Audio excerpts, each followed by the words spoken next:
morning everyone! My video for today ay magluluto po ako ng isda na may itlog.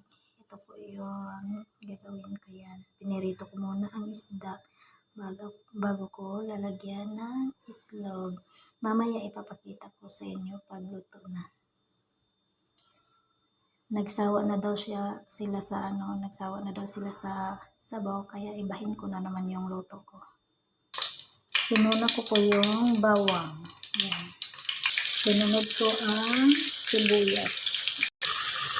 Sinunod ko naman din yung kamatis. Pagkatapos ng kamatis, isunod ko yung isda. Panghuli yung itlog.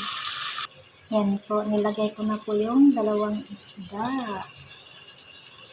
Pakuluin ko muna po yan. Tapos, pag maano na po siya, masuk na po yung kamatis, ilagay ko na yung itlog. Ayan na guys. Inano ko na. Nilagyan ko na siya ng itlog. Tingnan nyo mamaya pag pag naluto na siya. Sarap yan. Yan na siya guys. Luto na. Ang sarap niya. Yan o. Hala, ang sarap niya. Makapanggigil.